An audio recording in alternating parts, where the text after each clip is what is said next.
যেদিন আমার ছাত্র জীবন শেষ সেদিন থেকে আমি শিক্ষকতা পেশায় নিজেকে নিয়োজিত করি এবং একজন শিক্ষক হিসাবে এবং পাশাপাশি একজন রাজনৈতিক কর্মী হিসাবে আমি এই বিশেষ করে শিবপুরে আমার বিচরণ ছিল।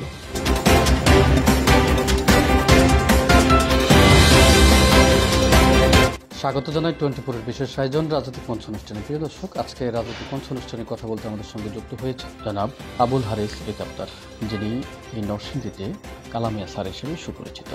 আমরা তার সঙ্গে কথা বলবো এবং সেই সঙ্গে তার ভিউগুলো আপনাদেরকে জানিয়ে দেব। জনাব কালামিয়া স্যার, আপনাকে স্বাগত জানাচ্ছি। আপনার কাছ থেকে প্রথমে আসলে আপনার একেবারে শুরু থেকে, অর্থাৎ আপনার পলিটিক্যাল যে কেরিয়ার ছিল একেবারে শুরু থেকে পদ পদবি, কী কী পদ পদবিতে আপনি ছিলেন বা বর্তমানে কোন পদ পদবি হোল্ড করছেন, এটা আপনার মুখ থেকে শুনতে চাচ্ছি। আমি রাজনীতিতে আমার অংশগ্রহণ সেটি 60-এর দশকের গোড়ার দিক থেকে আমি শুরু করেছি। রাজনৈতিক জীবন আমার শুরু ছাত্র সংগঠনের সঙ্গে আমি জড়িত ছিলাম। তৎকালীন সময়ে সবচেয়ে বড় বিষয়টি ছিল আমাদের, সেটা হচ্ছে 21শে ফেব্রুয়ারি পালন। বিশেষ করে আমরা যারা স্কুলে পড়তাম, কলেজে পড়তাম, তখন এটা ছিল সারা বছরের মধ্যে একটা ইম্পর্ট্যান্ট প্রোগ্রাম। আমরা সেখান থেকেই শুরু করেছি। 62-63 সন থেকে আমরা এই 52 ভাষা আন্দোলনের দিন আমরা এই দিবসটি পালন করতে চেষ্টা করেছি। তৎকালীন সময়ে যদিও এই দিবসটি পালন করা নিষিদ্ধ ছিল, বেআইনি ছিল, তা আমরা স্যারদের চোখে ফাঁকি দিয়ে আমরা মিছিল নিয়ে বেরিয়ে আসতাম এবং আমরা সারা শিবপুর প্রদক্ষিণ করে আমরা এখানে চলে যেতাম, আর কোনো ক্লাস আমরা করতাম না। তো সেই দিক থেকে আমাদের রাজনীতির হাতে গরু, হাতে খড়ি বলা যেতে পারে। তারপর 60-এর দশক আপনি জানেন যে বাংলাদেশের রাজনীতিতে একটা বড় ইম্পর্টেন্ট দশক সেটা, এবং এই দশকে গোড়ার থেকে শেষ পর্যন্ত একটা রাজনৈতিক ঘটনাবহুল দিন আমরা অতিক্রম করেছি। তো সেখানে আমি নিজে প্রায় সকল ছাত্র যখন ছিলাম তখনও প্রায় সকল রাজনৈতিক কর্মকাণ্ডে আমি অংশগ্রহণ করেছি এবং ছাত্র জীবন শেষে যেদিন আমার ছাত্র জীবন শেষ সেদিন থেকে আমি শিক্ষকতা পেশায় নিজেকে নিয়োজিত করি এবং একজন শিক্ষক হিসাবে এবং পাশাপাশি একজন রাজনৈতিক কর্মী হিসাবে আমি এই বিশেষ করে শিবপুরে আমার বিচরণ ছিল।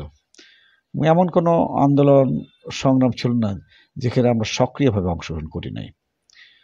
তো তৎকালীন সময় এখানকার একটা বড় ঘটনা ঘটেছিল, সেটি হচ্ছে আমাদের এখানে একজন ঢাকা বিশ্ববিদ্যালয়ের একজন ছাত্র ইউনিয়নের নেতা, যিনি এই এলাকায় এবং সারা বাংলাদেশে আব্দুল মান্নান ভূঁইয়া সাহেব বলে পরিচিত ছিলেন, যিনি বিএনপির মহাসচিব ছিলেন। ওনার খুব কাছাকাছি থেকে উনি যেহেতু এই এলাকার, উনি আমাদেরকে নেতৃত্ব দিতেন এবং সকল জাতীয় প্রোগ্রামগুলোতে তিনি এখানে আসতেন এবং আমাদেরকে সঙ্গে নিয়ে সেই দিবসগুলো আমরা পালন করেছি, সেই কর্মসূচি আমরা পালন করেছি। তো এইভাবে আমরা আপনার ওই যে স্বায়ত্তশাসনের আন্দোলন, 6 দফা আন্দোলন, যেটা আওয়ামী লীগের 6 দফা ছিল, সেটাও আমরা তার পক্ষেও আমরা, অর্থাৎ পূর্ব বাংলা তৎকালীন পূর্ব পাকিস্তানের পক্ষে যে আন্দোলনগুলি হয়েছিল সকল আন্দোলনে আমরা অংশগ্রহণ করেছি। আর সেই সময় শহীদ আসাদ তখন কিন্তু আমাদের সহকর্মী ছিল এবং তার নেতৃত্বে আমরা বিশেষ করে হরতালটি পালন করতে চলে যাই। তিনিও মাথায় সেদিন আঘাত পেয়েছিলেন। সেই আঘাত নিয়ে তিনি ঢাকা চলে গেলেন রাতের বেলা। উনি সাইকেলে করে ঘোড়াশাল, তারপরে ওইখান থেকে ট্রেনে ঢাকা গিয়ে সকল সংবাদপত্র অফিসে উনি যোগাযোগ করলেন, জাতীয় দৈনিক পত্রিকাগুলোতে, এবং পরদিন এই ঘটনাটি তৎকালীন সময়কার জন্য একটি খুব ইম্পর্টেন্ট ঘটনা ছিল, বিশেষ করে রাজনৈতিক ক্ষেত্রে। 3 জন পুলিশের গুলিতে নিহত।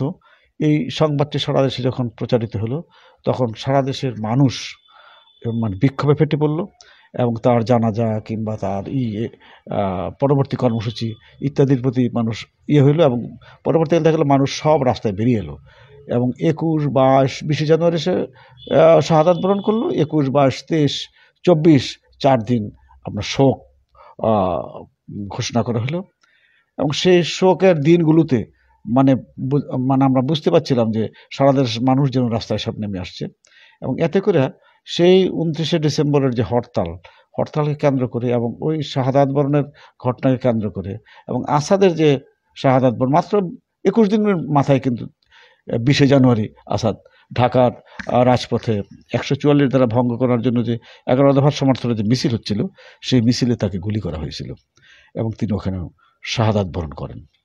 এই সকল ঘটনা মিলিয়ে আমাদের কাছে যে বিষয়টা মনে হয়েছে যে তৎকালীন এই আপনার যেখানে সারা দেশের মানুষ আন্দোলনের কথা বলারই সুযোগ ছিল না, হঠাৎ করেই যেন আন্দোলন চাঙ্গা হয়ে গেল এবং সেটা আপনার এমন অপ্রতিরোধ্য হলো যে তৎকালীন সরকার এটা কন্ট্রোল করাই কঠিন হয়ে পড়লো এবং তারই ধারাবাহিকতায় পরবর্তীকালে আইয়ুব খানের বিরুদ্ধে এই আন্দোলনটা মোটামুটি ছিল। তখন স্বৈরশাসক আইয়ুব খানের বিরুদ্ধে আমরা আন্দোলন করলাম এবং তার সকল নির্যাতন অত্যাচারের বিরুদ্ধে আমরা সংগ্রামে অবতীর্ণ হলাম এবং 25শে মার্চ তারিখে কিন্তু আইয়ুব খানের পতন হয়ে গেল করেছিলাম। বিএনপির রাজনীতিতে কত সাল থেকে ইনভলভমেন্ট?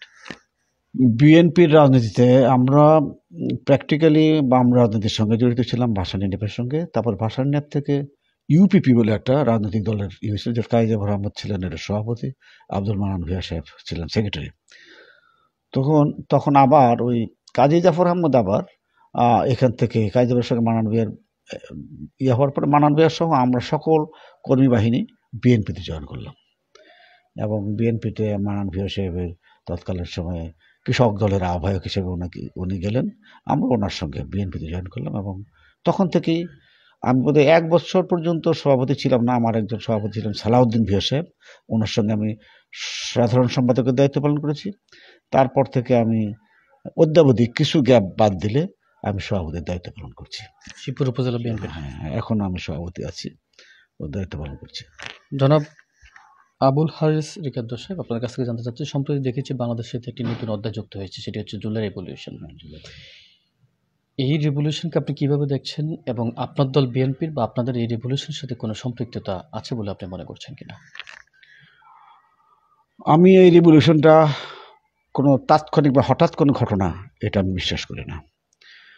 আওয়ামী লীগের যে নির্যাতন, আওয়ামী লীগের যে রাজনৈতিকভাবে যে দুর্বৃত্তায়ন এবং সকল বিরোধী দলের উপর যে তার যে নানান হামলা মামলা ইত্যাদির যে দীর্ঘ ইতিহাস, এই ইতিহাস থেকে মানুষের মনে যে ক্ষোভ দুঃখ এবং আপনার প্রতিশোধের যে আকাঙ্ক্ষা সৃষ্টি হয়েছে, সেটার সঙ্গে আমি মনে করি এই আমাদের যে আগস্টের যে আন্দোলন, সেই আন্দোলন ওটার ব্যাকগ্রাউন্ডে এটা যখন সৃষ্টি হয় তখন আমার মনে হয়েছে এই দেশের সর্বস্তরের মানুষ আওয়ামী লীগের বিরোধিতা করেছে এবং তাৎক্ষণিক এই আন্দোলনটাকে মানুষ অ্যাকসেপ্ট করেছে একদম নিজের আন্দোলন মনে করে। এটা কিন্তু দলীয় আন্দোলন আমি ঠিক বলি না। সকল দলের সকল শ্রেণী পেশার মানুষ যারা বিক্ষুব্ধ ছিল বিগত 16 বছর বা 17 বছর পর্যন্ত আওয়ামী লীগের দ্বারা নির্যাতিত নিপীড়িত কিংবা আওয়ামী লীগের নির্যাতনের শিকার হয়েছিল, সর্বস্তরের মানুষ এই আন্দোলনে অংশগ্রহণ করেছে ছিল। সেইগুলি সকল মিলিয়েই এই আমরা আগস্টের যে অভ্যুত্থানটা, সেটা এর পরিণতি বলে আমি মনে করি। এই অভ্যুত্থানের ফলে আওয়ামী লীগ সরকারের পতন হয়েছে এবং রাষ্ট্র পরিচালনার দায়িত্ব নিয়েছেন ইন্টারিম গভর্নমেন্টের প্রধান chief adviser doctor Mohammad Yunus. আপনাদের সাথে ডক্টর মোহাম্মদ ইউনূস যে কয়টি মাস অতিক্রম করেছেন, সফলতা এবং ব্যর্থতা কতটুকু এবং তাদের কাছে আপনাদের প্রত্যাশা কি? ডক্টর ইউনূস যে কমাস রাষ্ট্র পরিচালনা করছেন, আমি মনে করছি যে তার এই রাষ্ট্র পরিচালনার ক্ষেত্রে তিনি মোটামুটি দক্ষতার পরিচয় দিয়েছেন। যে কি বলবো, আপনার বিধ্বস্ত বাংলাদেশ, সারা দেশের মানুষ যখন মানে কিং কর্তব্য বিমূঢ়, তখন তিনি এই বাংলাদেশের দায়িত্ব নেওয়াটা আমরা মনে করি খুব সঠিক হয়েছে এবং তিনি অত্যন্ত দায়িত্বশীলতার সঙ্গে এই দুর্যোগটা তিনি অতিক্রম করছেন এবং করতে চেষ্টা করছেন এবং আমরা বিশ্বাস করি তার যে আন্তরিকতা এবং তার যে সাহস এবং ধৈর্য সব মিলিয়ে আমরা মনে করি আমরা ভালোই আছি তার অধীনে। একজন উপজেলা পর্যায়ের নেতা হিসেবে তাদের কাছে আপনাদের প্রত্যাশাটা কি? আমাদের প্রত্যাশা হচ্ছে, সবচেয়ে বড় প্রত্যাশা হচ্ছে আগামী যে নির্বাচন আসছে, ওই নির্বাচনটা সুষ্ঠু, গ্রহণযোগ্য এবং নিরপেক্ষ একটি নির্বাচন। সারা পৃথিবীর মানুষ যেন মনে করে যে এই নির্বাচনটি গ্রহণযোগ্য হয়েছে এবং প্রশ্নবিদ্ধ হয়নি কোনো কারণে। এই বিষয়গুলো ওনার কাছে আমাদের প্রথম প্রত্যাশা। আপনাকে একটু ইন্টারাপ্ট করছি, আপনার নির্বাচনের প্রসঙ্গ এনেছেন, এই প্রেক্ষিতে জানতে চাচ্ছি, নির্বাচন যখনই হোক সেটা নির্বাচন একটা স্পেসিফিক টাইম শেষে আমরা ধারণা করছি নির্বাচন অনুষ্ঠিত হবে এবং এই নির্বাচনে আমরা এই নরসিংদীর এই শিবপুর থেকে আমরা দেখতে পেয়েছি যে কয়েকজন প্রার্থী রয়েছেন, you are one of them. আপনি তাদের মধ্যে অন্যতম একজন ক্যান্ডিডেট। আসলে এই বিষয়টা আপনার কাছ থেকে পরিষ্কারভাবে জানতে চাচ্ছি, দলের কাছে মনোনয়ন চাইবেন কিনা এবং দল আপনার উপর আস্থা রাখবে, আপনি কতটা বিশ্বাসী? আমার রাজনৈতিক জীবন অনেক দীর্ঘ এবং আমি বিএনপির সঙ্গে যতদিন আমি সভাপতির দায়িত্ব পালন করছি এবং নিষ্ঠার সঙ্গে, এবং আমি আপনাকে এইটুকু বলবো যে আমি সকল সম্মেলনে আনকন্টেস্টেড সভাপতি হিসেবে, আমার সঙ্গে কোনো প্রতিদ্বন্দ্বিতা কেউ করতে আসেনি। সেই দিক থেকে আমি মনে করি আমি দলের কর্মীদের আস্থা আমার উপর রয়েছে এবং আমি এই দলের সভাপতির দায়িত্ব পালন করতে যে এখানে কোনো মানে আপনার ওই আমার কর্মী কিংবা যে কোনো রাজনৈতিক আপনার কর্মসূচিতে আমরা অংশগ্রহণ করেছি এবং আমার দিক থেকে আমি মনে করি যে বিএনপির একজন কর্মী হিসাবে আমার অবদান একেবারেই কম নয় আমার হিসাবে। এবং অন্যান্য যারা আছেন তারা যেমন আরও প্রার্থীরা আছেন তাদেরকেও আমি সম্মান করেই কথা বলছি। তাদের রাজনৈতিক বয়স আর আমার রাজনৈতিক বয়স অনেক পার্থক্য। আমার যে অভিজ্ঞতা এই রাজনীতিতে, মনোনয়ন দিলে নির্বাচনকে ঘরে তুলতে পারবেন আপনি? নির্বাচন যদি আমার পক্ষে আসে তাহলে আমি আশা করি আমার যে কর্মজীবন, কর্মদক্ষতা এবং আমার যে বিভিন্ন ইলেকশনে আমার যে দায়িত্ব পালন, এর মধ্যে আমার বিশ্বাস যে আমার পক্ষে সম্ভব হবে। আপনাদের সাথে শিবপুরে কী সমস্যা রয়েছে এবং আপনি যদি কখনো পার্লামেন্টে যেতে পারেন সেই সমস্যাগুলো আপনার সমাধান করবেন, এবং আপনার কোনো অ্যামেজিং কোনো প্ল্যানিং আছে কিনা যেটা আপনি শিবপুরবাসীর জন্য পার্লামেন্টে গিয়ে করতে চান? শিবপুর এলাকাটি এখনও আমি মনে করি যে নানান দিক থেকেই পিছিয়ে আছে। এখানে বড় কোনো ইন্ডাস্ট্রিয়াল বেল্ট নাই, এখানে কর্মসংস্থানের তেমন কোনো সুযোগ নাই এবং আমরা মনে করি যে যদি শিবপুর থেকে আমরা নির্বাচিত হই কিংবা আমি নির্বাচিত, তাহলে বেকারত্বের যে বিষয়টা এটাকে প্রায়োরিটি দিতে হবে এবং এটা যারা বেকার যুবক এখন যারা আমরা এখন একটা নতুন শব্দ পাইছি কি আপনার ওই যে কিশোর গ্যাং, এবং আমি মনে করি এই কিশোর গ্যাংটাও ওই কারণেই সৃষ্টি হয়েছে যে কর্মসংস্থানের সুযোগ কমে গেছে, সেই কারণেই তারা মানে হতাশ হয়ে তারা কিশোর গ্যাং সঙ্গে যুক্ত হয়ে পড়েছে এবং যেটা এখন আমাদের শিবপুরের জন্য অনেক বড় একটা সংকট বলে আমরা মনে করছি। এবং আমি বিশ্বাস করি যদি সুযোগ আমাদের হয় এবং আমরা সুযোগ পাই তাহলে প্রচুর আপনার ওই যে কর্মসংস্থান সৃষ্টি করে তাদেরকে যদি আমরা রিহেবিলিট করতে পারি তাহলে এই সংকট থেকে আমরা বাঁচতে পারবো এবং শিবপুরের যে উন্নয়ন, প্র্যাকটিক্যালি যে উন্নয়নের সঙ্গে তাদেরকে যুক্ত করতে পারি তাহলে আসলে একটি সুষ্ঠু এবং সুন্দর শিবপুর আমরা গড়ে তুলতে পারবো। আপনাকে সরাসরি অসংখ্য ধন্যবাদ। আমরা আসলে একেবারে 11th আওয়ারে চলে এসেছি। সর্বশেষ যারা দেখছেন আপনার এলাকার জনগণের উদ্দেশ্যে আপনার একটি ছোট্ট বার্তা দিয়ে আমরা আজকের এই রাজনৈতিক মঞ্চ অনুষ্ঠানের সমাপ্তি করতে চাচ্ছি।